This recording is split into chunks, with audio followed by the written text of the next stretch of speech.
Ley lines. A curious, rather quaint subculture found deep within old-school archaeologist fields.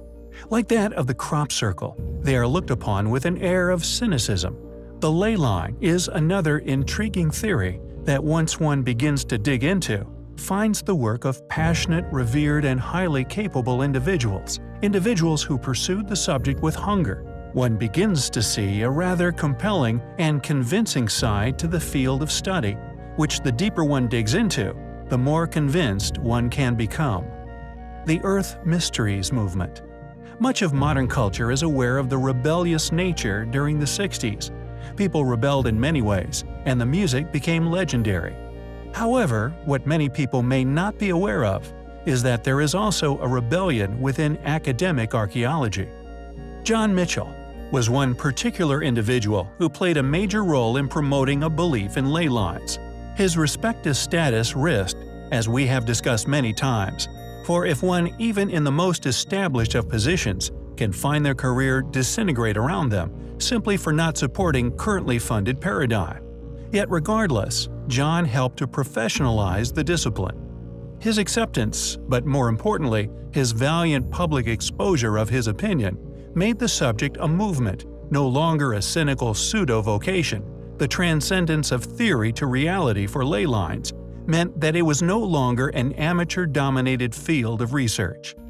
As one would imagine, the so-called ley lines, upon exploration, began to suggest that not only were they indeed real, but an ancient, advanced, lost, or possibly hidden civilization not only built along them, but that evidence began to mount that, by doing so, energy fields not yet fully understood in the modern world were somehow being harvested or utilized by these ancient structures.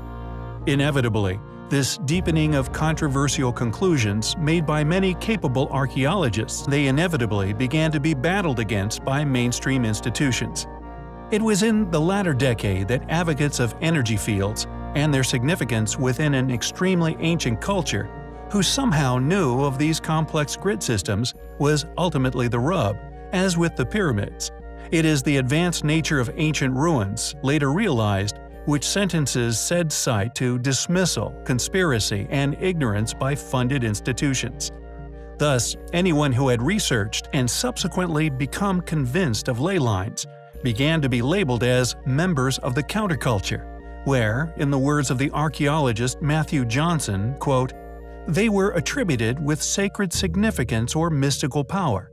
Ruggles noted, "In this period, ley lines came to be conceived as lines of power, the paths of some form of spiritual force or energy, accessible to our ancient ancestors, but now lost to narrow-minded 20th century scientific thought." End quote. It seems like the many other relics of an antiquity, which displayed extraordinary abilities and knowledge, must be brushed under the rug, regardless of the fact that anyone with even the smallest faculty of logic within their cranium can clearly see that there is a mountain of not only compelling evidence to suggest their existence, but that there is an equally large amount of information, due to restriction in many forms, yet to be understood. Ley lines have been subsequently characterized as a form of pseudoscience.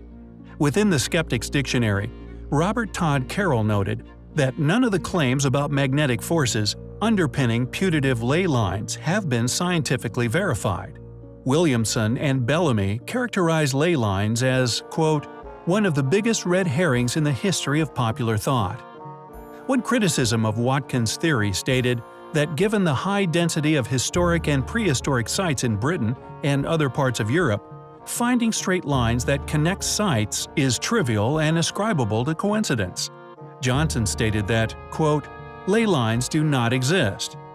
He cited Williamson and Bellamy's work in demonstrating this, noting that their research showed how the density of archaeological sites in the British landscape is so great that a line drawn through virtually anywhere will clip a number of sites. In 2004, John Bruno Hare wrote, quote, "Watkins never attributed any supernatural significance to leys. He believed that they were simply pathways that had been used for trade or ceremonial purposes, very ancient in origin, possibly dating back to the Neolithic, certainly pre-Roman."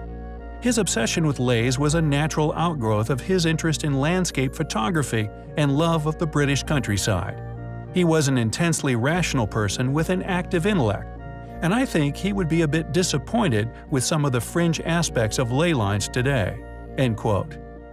As one can see, there are many passionate dismissals of the existence of ley lines, and as our regular viewers will know, whenever we see such passionate denials, such encouragements to not even touch upon said research of a subject one can quickly prove to be possibly real